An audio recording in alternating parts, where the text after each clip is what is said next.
ज्योतिराव फुले यांची पुण्यतिथी व 6 डिसेंबर डॉक्टर बाबासाहेब आंबेडकर यांचा महापरिनिर्वाण दिन या निमित्त ही सभा आयोजित केलेली आहे। या बालसभेचे नियोजन इयत्ता 6वीच्या वर्गाकडे आहे। माझी वर्गमैत्रीण प्रियंका यांनी अध्यक्षस्थान स्वीकारावे अशी मी त्यांना वर्गाच्या वतीने विनंती करते। शाळेचे मुख्याध्यापक व सर्व शिक्षक आजच्या कार्यक्रमाच्या अध्यक्ष यांनी मंचावर उपस्थित राहावे अशी मी त्यांना विनंती करते। तसेच मुख्याध्यापक व अध्यक्षांनी महात्मा ज्योतिराव फुले व डॉक्टर बाबासाहेब आंबेडकर यांच्या प्रतिमेस पुष्पहार अर्पण करा अशी मी त्यांना विनंती करते।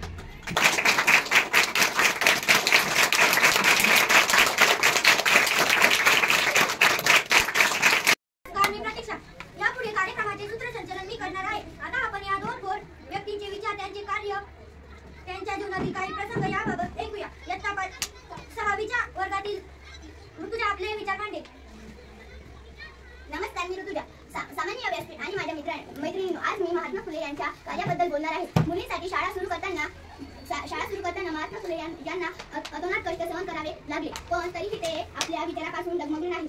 यांच्या या प्रयत्नामुळे आज स्त्रियांसाठी शिक्षणाचे दरवाजे खुले झाले आहेत आणि स्त्रिया शिक्षित होऊन आपल्या कुटुंबाबरोबर देशाच्या विकासाला हातभार लावत आहेत। अशा या महात्म्याला अभिवंदन करून माझे दोन शब्द थांबवते। जय हिंद। धन्यवाद ऋतुजा। यानंतर इयत्ता 6वीतील अंकिता आपले विचार मांडेल। नमस्कार, मी अंकिता। आज मी डॉक्टर आंबेडकर यांच्याविषयी बोलणार आहे। डॉक्टर बाबासाहेब यांचे मूळ नाव भीमराव होते। त्यांचे वडील रामजी व्यासंगी व शिक्षणाविषयी हसणारे होते, म्हणून त्यांनी बाबासाहेबांना शिक्षण घेण्याचे प्रोत्साहन दिले। त्यासाठी त्यांनी अपार कष्ट केले। बाबासाहेबांच्या प्रगतीवर त्यांची बारीक लक्ष असायचे। वडिलांच्या विचाराच्या पगड्या आंबेडकर यांच्यावर होत्या। डॉक्टर बाबासाहेब यांचे सर्वात जवळचे मित्र म्हणजे पुस्तके। ते पुस्तकात खूप रमायचे। वाचण्यामुळेच त्यांना मन चिंतन करण्याची सवय झाली। कुशाग्रह, बुद्धिमत्ता, उत्तुंग ज्ञान व अखंड वाचन यामुळे ते आपला भारतीय राज्यघटनेचे शिल्पकार झाले। या थोर कर्तृत्वान घटनेच्या शिल्पकाराला मी अभिवादन करून थांबते। जय हिंद। धन्यवाद अंकिता। यानंतर मी इयत्ता 6वीतील अंजलीला आपले विचार मांडण्यास पुढे बोलावत आहे। नमस्कार, मी अंजली। महात्मा ज्योतिराव फुले यांना आपण महात्मा म्हणतो, कारण त्यांनी समाजासाठी, देशासाठी प्रचंड कार्य केले। सत्यशोधन समाजाची स्थापना केली, विवाह प्रोत्साहित केले, अनाथालय काढले, सर्वांनी शिकावेला चळवळी अहोरात्र घडले। डॉक्टर बाबासाहेब आंबेडकर यांनी शिक्षणाचे महत्त्व उर्दू मिलिंद व सिद्धार्थ कॉलेजची स्थापना केली। वसतिगृह निर्माण करून विद्यार्थ्यांच्या राहण्यासाठी सोय केली। पुस्तकासारखा दुसरा मित्र नाही असा आपल्याला त्यांनी संदेश दिला। डॉक्टर बाबासाहेब आंबेडकर यांना भारतीय राज्यघटनेचे शिल्पकार म्हणून ओळखले जाते। या दोन व्यक्ती आपल्यासाठी दीपस्तंभ आहेत। त्यांना मनपूर्वक अभिवादन करून माझे दोन शब्द संपवते। जय हिंद। धन्यवाद अंजली। आता मी आजच्या कार्यक्रमाच्या अध्यक्षांनी सांगण्यास विनंती करते की त्यांनी आपले विचार मांडावे। नमस्कार, मी प्रियंका। मैत्रिणींनो, मला अध्यक्षपद दिल्याबद्दल सर्वप्रथम मी आपल्याला धन्यवाद देते। आपण अनेक विद्यार्थिनींचे विचार ऐकले, त्यातून आपल्याला या दोन थोर व्यक्तींच्या कार्याची, विचारांची माहिती मिळाली। कवी निंदाकारांनी कारण म्हटल्याप्रमाणे देणाऱ्यांनी देत जावे, घेणाऱ्यांनी घेत जावे, देणाऱ्यांनी देत जावे, घेणाऱ्यांनी घेत जावे, घेता घेता एक दिवस देणाऱ्याचे हात धरले, घेता घेता एक दिवस देणाऱ्याचे हात धरले। महात्मा फुले व डॉक्टर बाबासाहेब आंबेडकर यांच्या कार्याने, त्यागाने व सेवेने प्रेरित होऊन आपण ही शिक्षणाची गंगा घरोघरी पोहोचवण्याचा संकल्प करूया व आपल्या परिसरातील काही विद्यार्थी शाळेबाहेर राहणार नाही यासाठी प्रयत्न करूया। हेच आपल्याकडून त्यांना खरे अभिवादन ठरेल। एवढे बोलून मी थांबते। जय हिंद। धन्यवाद प्रियंका। आता आभार प्रदर्शन अक्षरा करेल। नमस्कार, मी अक्षरा। आज आमच्या वर्गाच्या या बालसभेला मुख्याध्यापक, सर्व शिक्षक वृंद उपस्थित राहिले, त्याबद्दल मी त्यांचे आभार मानते। आमच्या वर्ग शिक्षिकाबाईंनी आम्हाला मुलाचे मार्गदर्शन केले। तसेच हा कार्यक्रम पार पाडण्यासाठी शाळेचे रेफरदार, मामा, सेविका, मावशींनी आम्हाला कामात खूप मदत केली। म्हणूनच आम्ही या सभागृहाची सजावट, मंच व्यवस्था, मुलांची बैठक व्यवस्था करू शकलो। त्याबद्दल त्यांचे मी आभार मानते। ज्ञानेश्वरी व प्रतीक्षाने अतिशय छान सूत्रसंचालन केले। मीनल व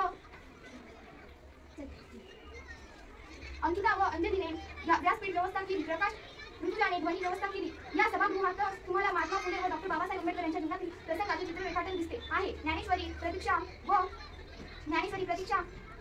अंजली सभेची वातावरण निर्मिती सुरेख झाली। तसेच आपल्या सर्वांचे मी इयत्ता 6वीच्या वतीने आभार मानते व कार्यक्रम संपला असे अध्यक्षांच्या वतीने जाहीर करते। धन्यवाद।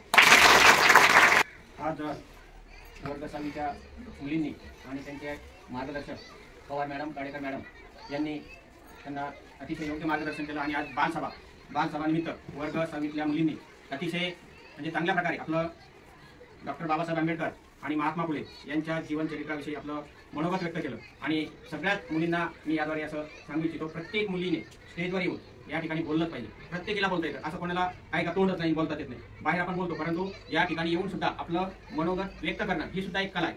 बरोबर आहे, सर्वांना जमत नाही. आणि तुम्ही बघितलं असेल काही व्यक्ती अभ्यासात माग आहे. आता समजा आपण जर बघितलं सचिन तेंडुलकर 10वी नापास होते, त्यांनी म्हणजे जगविख्यात झाले, ते क्रिकेटचा देव आपण त्यांना म्हणतो. तसंच काही वक्ते सुद्धा प्रख्यात्रे वगैरे तुम्हाला जर माहिती असेल तर त्यांनी आपल्या व्याख्यानातून आपल्या भाषणातून सगळ्यांची मनं जिंकून घेतली होती. त्याचप्रमाणे स्वामी विवेकानंद बघा, त्यांचं भाषण शिकागो या ठिकाणी भरलं होतं आणि त्यांनी संपूर्ण जे अभिमानी राष्ट्र होते त्यांना आपल्या भाषणातून म्हणजे असं दाखवून दिलं आपल्या हुशारीने आपला धर्म आपला ग्रंथ किती श्रेष्ठ आहे. सर्वांची मुलं गीता ग्रंथ आहे, आपल्या ग्रंथाला सगळ्यात खाली स्थान मिळालं होतं आणि बाकी त्यांनी सगळे ग्रंथ वरवर ठेवले होते. परंतु त्यांनी काय सांगितलं, स्वामी विवेकानंदांनी म्हणजे बघा ती एक कला आहे, त्यांनी असं सांगितलं की हे सगळे धर्मग्रंथ फांद्या आहेत, म्हणजे मूळ ही गीता आहे, हिंदू धर्म हा मूळ आहे. आणि असं पटून लोकांची मनं जिंकून घेतली. तसंच तुम्ही सुद्धा प्रत्येक मुलीने हा बाल मेळावा झाला आणि अशा प्रकारे बाल मेळावे जर आपण विद्यार्थिनी आजच्या कार्यक्रमाचे अध्यक्ष, त्याच्यानंतर सूत्रसंचालन करणारे आणि सर्व भाषण करणारे आणि या ठिकाणी सर्व 6वीच्या विद्यार्थिनी आणि त्यांना मार्गदर्शन करणाऱ्या काडेकर मॅडम आणि पवार मॅडम